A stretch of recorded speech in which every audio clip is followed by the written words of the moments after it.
have Don Haught doing Beatbox Flute, an analysis of Greg Pattillo's 3 beats for Beatbox Flute.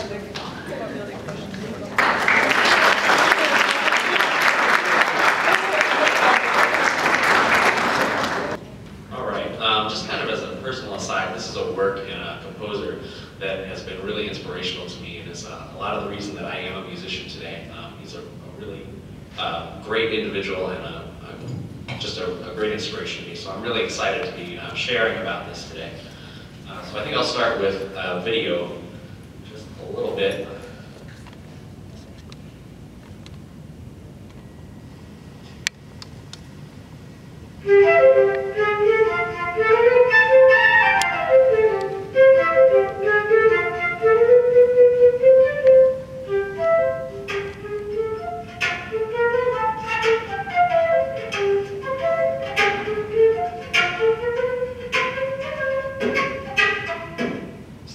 Uploaded in 2006, and it was the first beatboxing flute video to really exist. As of this morning, it had 24,369,521 views. It's one of the most viewed videos on the internet, and it's really had an impact. So the composer or the artist is Greg Pattillo. He studied in Cleveland at the Cleveland Institute of Music with Joshua Smith. He has a bachelor and a master's in music performance playing the flute. After graduating, he taught quite a lot, but he couldn't get the orchestra gig that he wanted. He really wanted to be a performer, and that was something that he couldn't really do in the area. So he moved around a lot, had a lot of odd jobs, and eventually he actually ended up at a grocery store where he began working. He worked and he played the flute in the subway during his lunch breaks, and he sort of quickly realized that beatboxing and playing the flute kind of went together okay, and he made more money during his lunch breaks, his lunch hours, working at a grocery store. Made more money in those lunch hours than he did working full-time. So he quit, he made a video, and he pretty much became famous on the internet. So yeah, these days he works with a trio of other musicians that he met at the Cleveland Institute of Music. And they have a trio, and they do all sorts of things from a tune that you might recognize.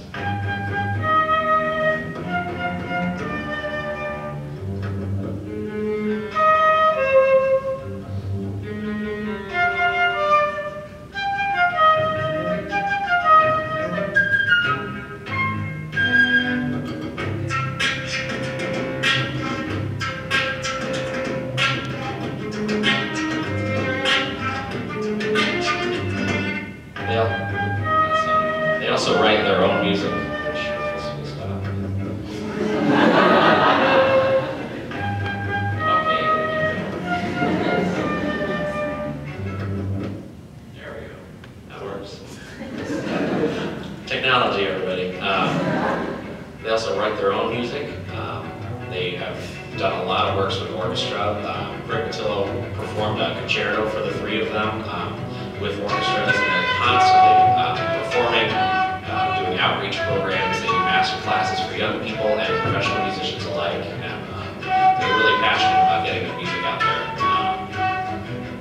So before we move on to exactly beatboxing, we'll talk about a couple of extended techniques that existed and were pretty commonly implemented before beatbox flute became a thing.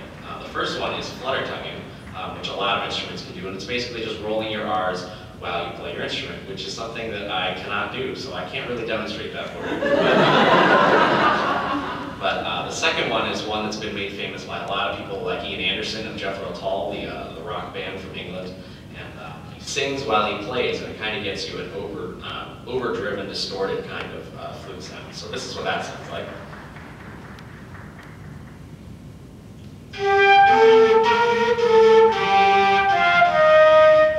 Basically, you can hold one note and play a bunch of notes. You can sing a bunch of notes while you hold one note on the flute, and you get a whole lot of different types of sounds. They kind of sound like an electric guitar, things like that. Another really common extended technique that we can look at is overtones, where you just play one low note, and you can hear all the other overtones in the harmonic series come out of that. So you start with something like a low C, and you can kind of play it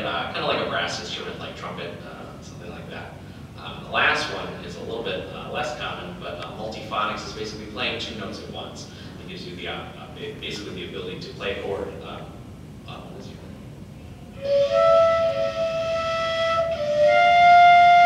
And that comes into use in a lot of 20th century works for the flute. So now we'll go a little bit into Beatbox 101. There are 3 basic sounds that go into beatboxing. And the first one is the sound of like a kick drum or a bass drum. So this is how it would be notated in a score, and it would just basically sound like. That's okay. If you want to repeat after me, I'll just do 4 of these, and then you can do them after me. It's just kind of like a very loud, explosive beat. So.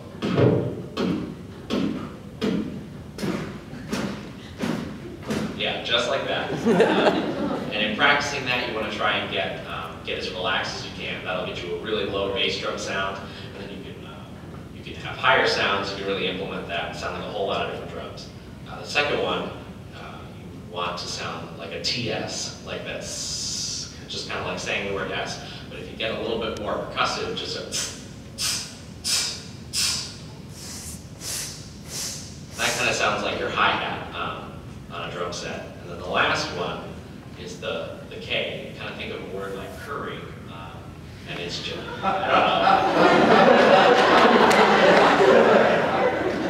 that was the first thing that came to my mind. So this would kind of sound like a rim shot on a snare drum.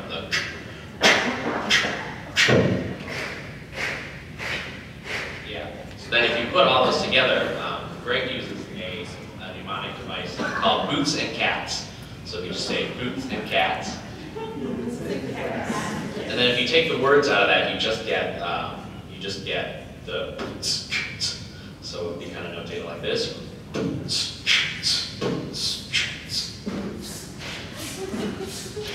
So that's the basics of beatboxing. It gets a little bit more complicated than that. But here's a little bit of the notation, just to give you a feel of what I'm going to be playing off of in a minute.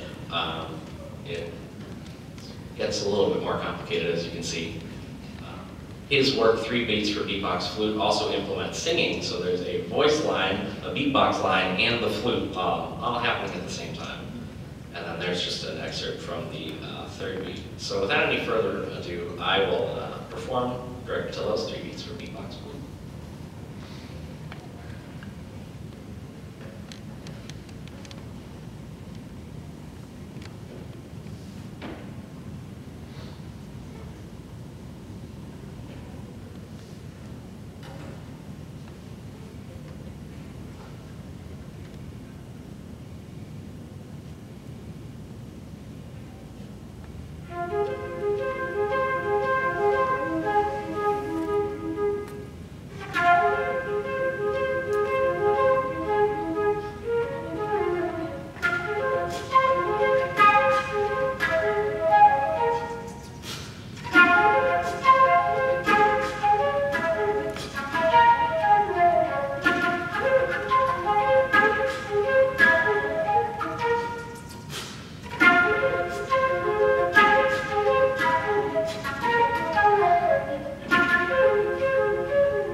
off of my iPad, and they're a Bluetooth page turner. So basically, one of them goes forward, and one of them goes backwards.